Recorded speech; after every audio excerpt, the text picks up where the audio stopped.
Ya nagaan isiniif baay'atu maqaan koo Habtaamuu Lamuun jedhama. Dura dursee miseensota adda bilisummaa Oromoo deeggartootaaf uummata Oromoo hundaan baga hundeeffama adda bilisummaa Oromoo waggaa 50ffaa ittiin isin ga'een jedha. Addi bilisummaa Oromoo akka dhaabatti baga nuuf ijaarame waggaan 50 keenya immoo kabajuudhaaf baga Rabbiin kanaan nu gaheen jedha. Baga waggaa 50 hundeeffama adda bilisummaa Oromootiin isin ga'ee nu ga'ee. Akkam jirtan Oromoo Aljamara jirtan baga jiraattan kan jirtu argaa ani walisaa kumala addunyaatti kan jiraadhu Melbourne Australiaadha. Itti aansee waan jechuu barbaadu baga guyyaa hundeeffama adda bilisummaa Oromoo waggaa 50 isin ga'e. Baga geessan baga geenye guyyaan kun guyyaa seena qabeessa. Harka fuunee nooru uummanni Oromoo bal'aan deeggartoonni adda bilisummaa Oromoo miseensonni adda bilisummaa Oromoo hoogganni bilisummaa Oromoo waraanni bilisummaa Oromoo qeerroo bilisummaa Oromoo hawwisoo Oromoo baga walumaa akka waliigalaatti uummanni Oromoo guddaan bal'aan baga guyyaa hundeeffama adda bilisummaa Oromoo waggaa 50ffaa geessan guun jedhu gammachuu guddaa aatunatti dhagahama.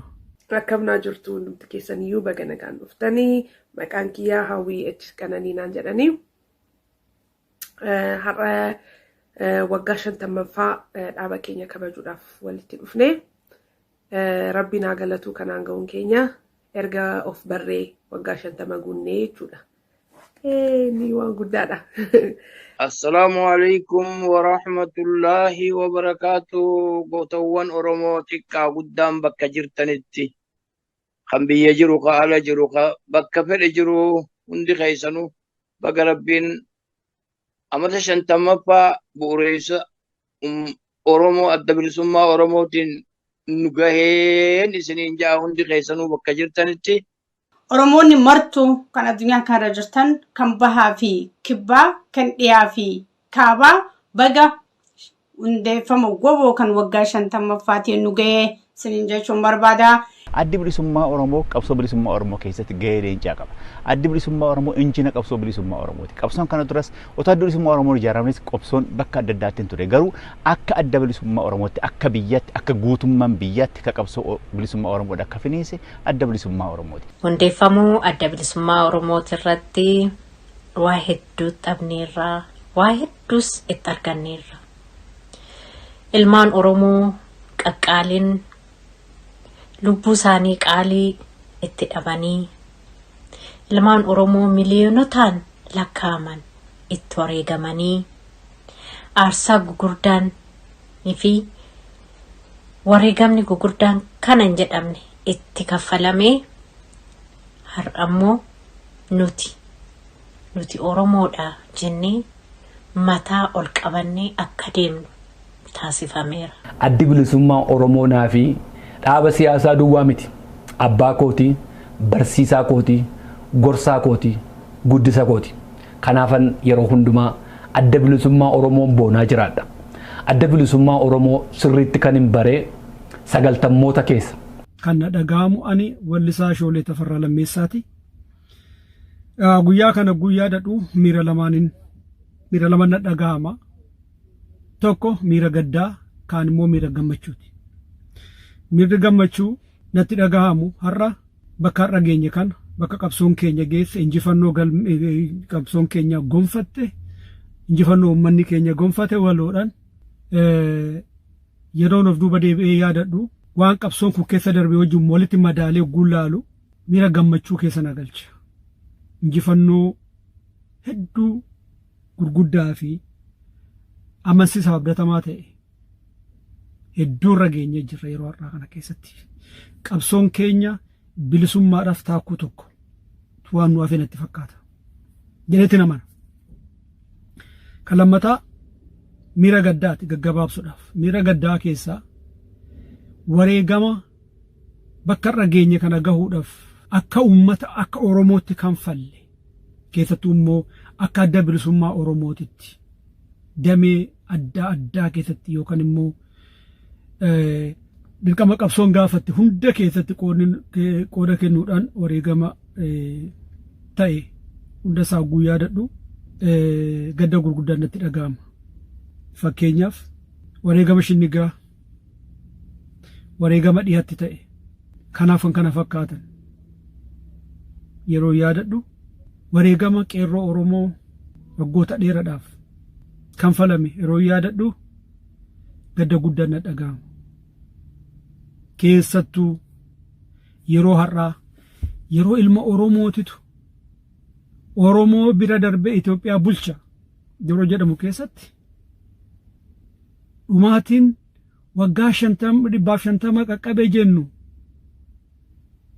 dachaadhaan waggaa 5 darbe kana keessatti kan ta'e yeroo yaadadhu gadda guddaan natti dhaga'ama. Ammoo akka qaama hawwisoo tokkootti akka nama qaama aartii tokkootti immoo yeroo yaadadhu wareegama Eebbisaa Addunyaa, Usmaayyoo Muusaa, Yoosef Gammachuu, Hacaaluu Hundeessaa, Daadhii Galaan kan karaa Waaqayyootti immoo karaa du'a uumaadhaan nuu kennamteen deeman malee warreen ammaaf maqaa isaanii yaadadhu kanneen gaafa yaadadhu gadda guddaan natti dhaga'ama. Maaliif jennaan taatonni kun maayikii malee waan biraa harkaan qaban qawwee harkaan qaban waan sodaatamaniif waan ajjeefamaniif sababni hin jiru jechuudha. Garuu diinni waan nama hiluun qabu artistoota keenya kana bifa kanaan fixee ummata keenya bifa kanaan fixee manguddoota keenya qeesota sheekota qaallolee luboota lakkoofni bira darbuu hin dandeenye hedduu nurraa fixeera. Abaa'oo jechuun anaa fi eenyummaa kiyya. Abaa'oo keessattiin dhaladhee, abaa'oo keessattiin guddadhee, abaa'oo keessattiin duufedha. Kun immoo hojjennoo mataa kiyyaati.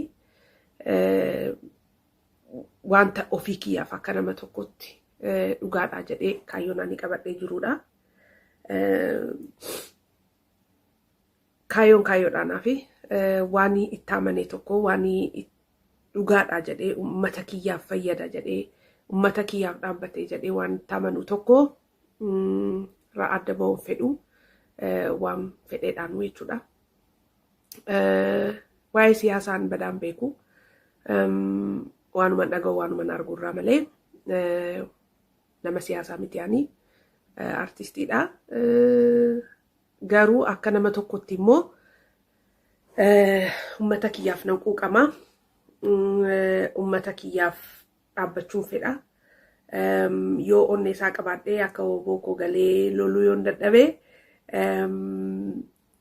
karaan dandeen bira dhaabbadhee waan uummata kiyyaaf hin fayyadaa jedhuuniin gargaaruu fedha. Gargaarsi xiqqaan qabu gargaarsi maallaqa duwwaa miti.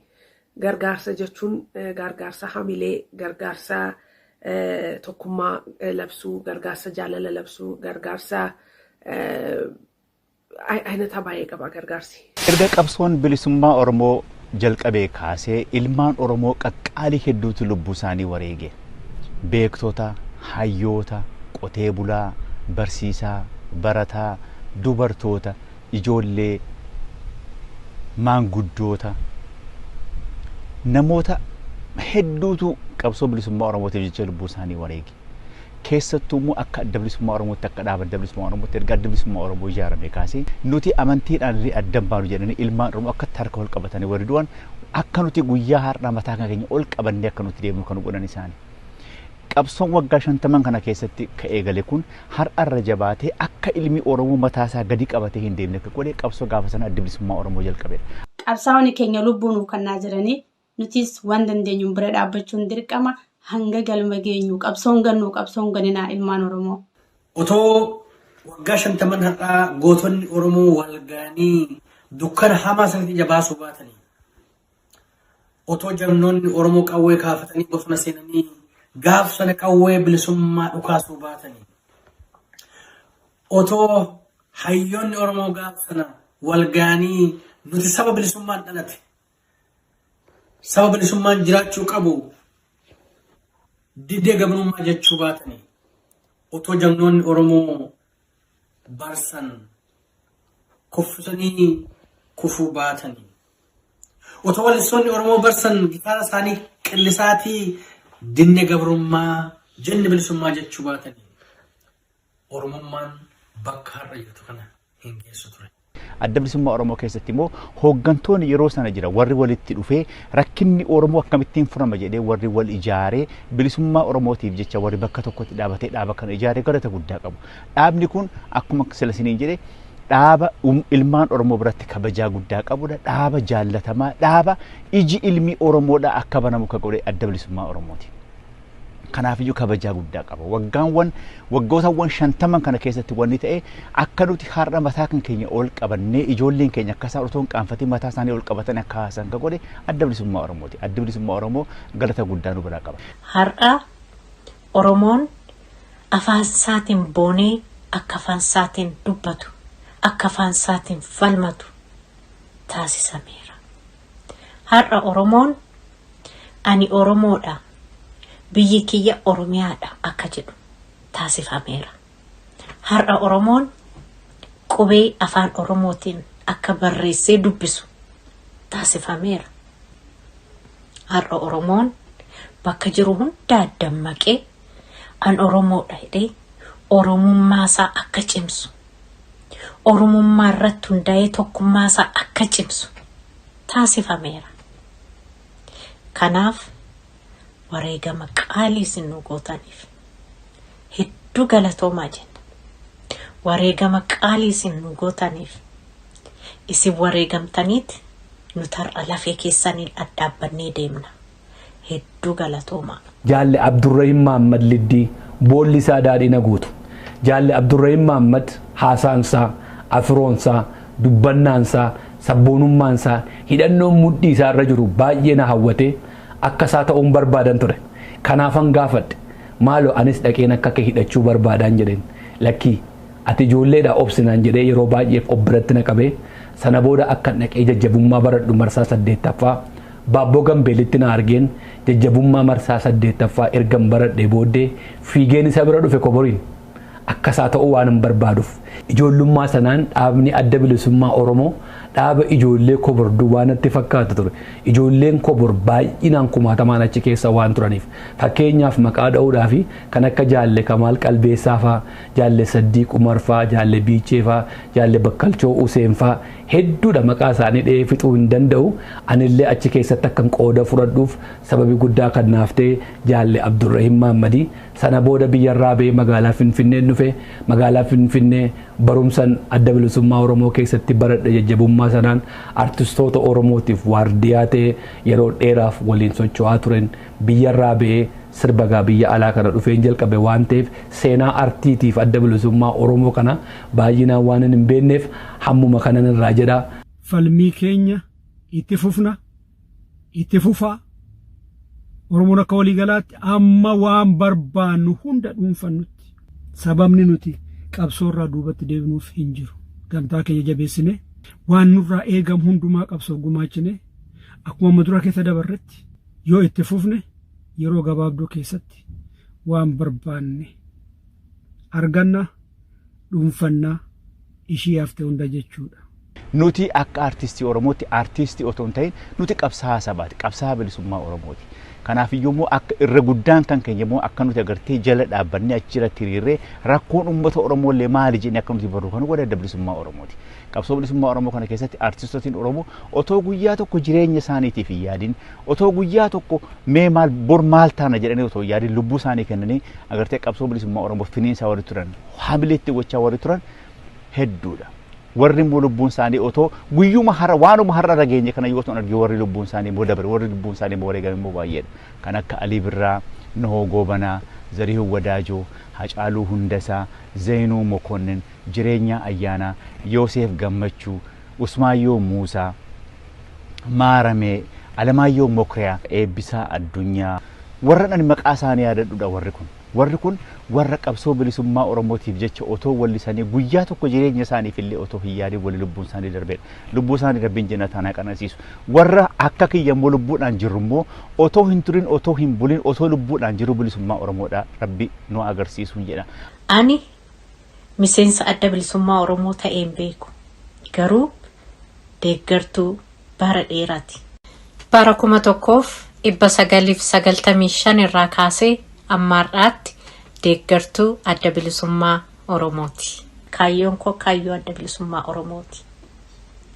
Adda bilisummaa Oromoo ani Oromoodha jedhee haamileedhaan ani Oromoodha jedhee akkan dhaadadhu ani Oromoodha jedhee mataa ol qabadhee akkan deemu na godheera. Kanaaf aarsaa sinuu gootan hundaaf galanni keessan bilisummaa Oromoo haa ta'uun jedha. Isin wareegamtaniiti har'a Oromoon mataa ol qabatee deema. Isin wareegamtaniiti har'a Oromoon aadaa isaatiif duudhaa isaa seeraan kabajachaa jira. Kanaaf Oromoorraa galata guddaa qabdu. Nuni hunduma keenya amantii adda addaa qabna. Dhaaba adda addaa deeggarraa waan baay'ee jira. Sun akka nama tokkotti ani namni barbaade waan barbaade deeggaruu fi waan barbaade bira dhaabbachuudhaaf mirga qaba. So waan ani itti amanetti kan koo anaaf sirrii gatii ta'ee fi siifis sirrii haa ta'u jechuu hin danda'u nama biraanii. Garuu waan hin beeku dhugaa jiru lafa kaayee labsuurraa ududduban jedhu. Dhugaa jiru ummata kiyyaaf hin fayyada waan ani jedhurraa dubbachuurraa ududduba hin jedhu. Ummata kiyya miidhaa jira waan jedhu dubbachuurraa ududduban jedhu. So waadaan ani galee ummata kiyya bira dhaabbachuu, dhaaba kiyya bira dhaabbachuu, waraana kiyya bira dhaabbachuu, waan sirrii ta'e irratti du'u.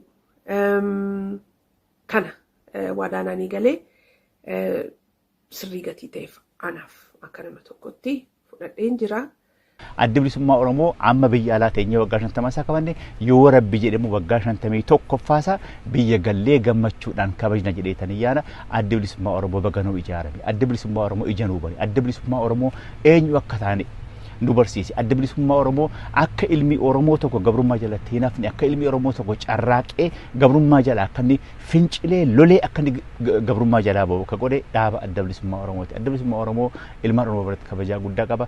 Oromummaan bakka jirtu kana warra haga yoona waggaa 50 kana qabsoo kanaaf aarsaa kennee lubbuu itti dhabee gaarree fi lageewwan Oromiyaa keessatti dhumee awwaalcha dhabetu akka as geenyee afaan keenya boonnee dubbannu nu taasise. Kan hin kaasuuf kaleessa malee har'a hin jiru. Kaleessa irra dhaabbannee boroo keenya tilmaamanne jechuunaaf. Abaaboo jechuun Oromummaa jechuudha. Afaan kiyya kan na barsiise, eenyummaa kiyya kan na barsiise, ani Oromoodha jedhee itti boonee akka nama fuulduratti dhaabbadhu kan na godhe. Ani biyya Norweettiin guddadhe garuu amma kanayyuu afaan danda'ee haasa'ee amma kanayyuu aadaa kiyya danda'ee amma kanayyuu eenyummaa kootti boonee addii ta'uun barbaadu an eenyummaa koo Oromummaa koon fedha akkan godhu akkan jaalladhu kan na godhe abaa'ummaa kiyyaati. Kanaafi abaa'oo anaa fi Oromummaa kiyya. Yeroo hundumaa yaada fi waan danda'uun isin wajjinan jira. Fuuldurattis isinuma waliinan jira. Warri ammas kaayyoon kool bakka hin geenye gaafiin Oromoo hin deebine jettanii aarsaa kaffalaa jirtan Waaqayyoo kaayyoo keessan bakkaan isiniif haa ga'u. Waaqayyoo deebii keessan isiniif haa deebisu. Nuu jiraadhaa cimaa galatoomaa jedhaa. Qabsoo kana keessatti bu'aa bahii hedduu dabarsine akkuma jedhe gootota hedduutti hidhamne wallisoota hedduutti hidhamne hiriyaa hedduutti hidhamne itti hidhamne itti garafamne itti beelofne ani akka nam tokkootti baratama waraanaa ture gootota mataa daabee dardaran mataa daabee fi shamarran Oromoo jagnummaan otoo loltuu geeraraa madootti fayyuu dadhabdee harka kiyyaan hedduun awwaale hiriyaa hedduu biraa dhabne fira hedduu biraa dhabne qabsoon kun akka laayyootti as hin geenye akka gowwaan kara deemeen wakkaarra haasa'u kanatti haasa'u miti yaa Oromoo wanni arganne guddaadha wanni nu hafe immoo xiqqoodha kanaaf wanti naan gallee tokko jira namni yeroo baay'ee dhaaba kanaa fi waraana keenya adda adda godhee ilaala. Anaaf haadha koo gargar baasanii ilaalu jechuun gowwummaadha akka kiyyaatti. Dhugaasaa ta'uu soba amma naani beekutti waboo fi abaawoon gargar bahee hin beeku. Gargar baasee ilaaluus hin danda'u. Abbaa fi ilmoo gargar baasanii hin ilaalanii. Kun ilaalcha mataa kiyyaati namni ammuma bilchina isaati. So anaaf akkasittiin ilaalaa kanaafuu dhaaba keessan bira dhaabbadhaa waraana keessan bira dhaabbadhaa. Qabsoon itti fufaa qabsaa waan nu kufaa akkuma jaanitti jabaadhaa qabsoota nagalmaan geenyaa eegaa seenaa hedduu qabna seenaa keenya ibsuudhaaf gaafa bilisoomne biyya keenya irratti sirriitti bal'inaan haasofnaa bakka jirtanitti qabsaa'onni kiyyallee nagaannaa jiraadhaa bilisummaan finfinnee walitti nu haafidu warri biyyaan baa jirtanis bilisummaan finfinnee walitti nu haafidu galatoomaa isin jaadhaa bakka jirtanitti. Fayyaa Rabbi haa kennuuf kadu'ees Rabbi rahmataa godhuu fi gootawwan keenya warreen dhaaba keenya kana bu'uureessanii irraan tana akkana bal'atee guddatee asiin gayan kana warra kana godhe Rabbiin jannataan isaan haa qananiisu kaanis kajiruus bilisummaan haa qananiisu fayyaa Rabbi nuuf haa kennu warra ammaas itti jiru hundaa warra gartee wal tahee tokko tahee tokkummaan wal jala deemee waan jaroonni nurraa bu'uureessanii deeman san bakkaan ga'u Rabbi nu haa godhu qabsoon teenya ba'aa bu'ii keessa dabartee dhiira meeqatutti itti wareegamee dhiira meeqatu itti wareegamaa jira meeqa dachii jala jira meeqa gubbaa jira ka caccabee fi ka dhawamee fi ka deemuu hin dandeenye fi ka du'ee jidduutti yoo Rabbi jee inshaallah bilisummaa Rabbi nuu kennee tokkummaadhaan bilisummaa teenya fudhannee hundaa'uu akka Rabbii waan silaa barbaannu nuu godhu san isa abdannee isa kadhannaa bakka jirtanii jabaadhaa qabsoo teenya ta'ama dura bu'uureeffamtee har'a as geesse tana akka firii argattu bakka jirtanii tokko taatanii tokkummaadhaan akka itti hiriirtanii qabsoo tana bakkaan geessaniin isin gaafadha Rabbii guddaa bu'uureessoo keenya asiin nu ga'ee har'aan tana firiitti argannee firii tanatti gammannee walakkaa gayaa jirru tana Rabbi nu haa qunnamsiisu jechaa bakka jirtanii jabaadhaa harka wal qabadhaa qabsoo tana bira dhaabbadhaa qabsoo tana bira dhaabbadhaa qabsooni agartan haala keessa jiraa jirru kiristaanan jiru waaqeffatan jiru islaaman jiru hundaa'u kaadiyoo nyaatti gurreeffisni taa'anii beeytaniimi ibitti laafina hundi keessanuu bakka jirtanii amantii teessan qabadhaa oromummaa teessaniin waliigalaa tokko ta'a tokkummaan ummata keenya kana akka baraarru akka taanuun isin gaafadha ani kana jechaa jiru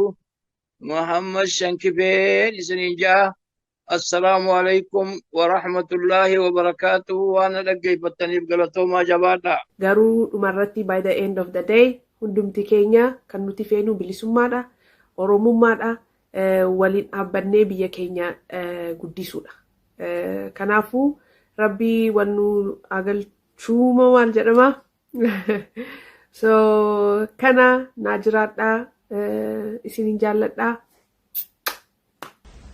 Egaa baga waggaa 50 hundeeffama adda bilisummaa Oromootiin nu ga'een jedharra deebi'ee hedduu nu galatoomaa aarsaa singootaniin nutarra dhaabbannee deemnaa galatoomaa hin jedha amartii waarii.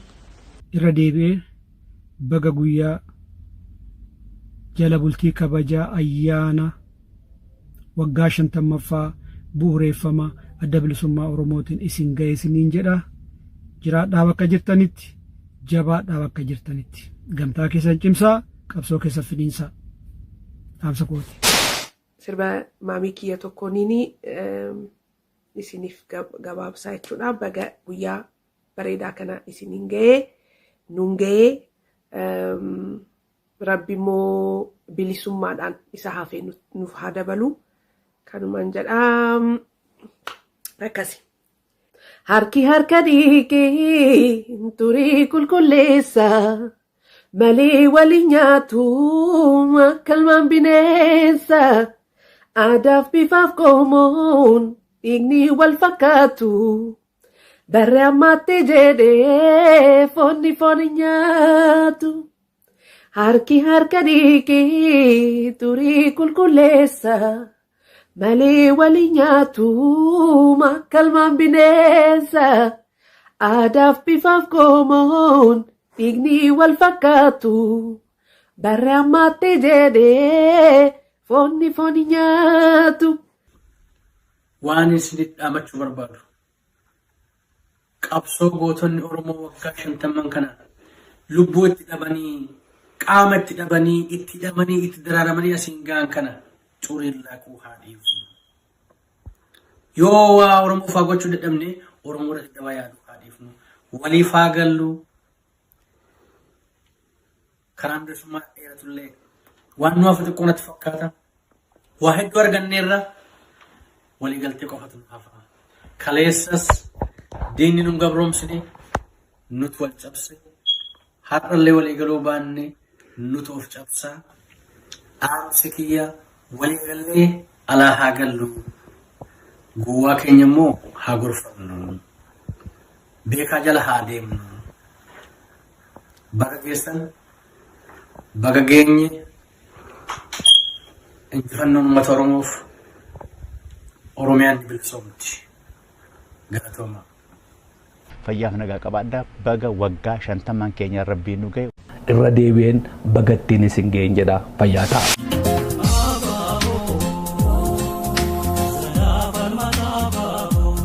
Ya Fajji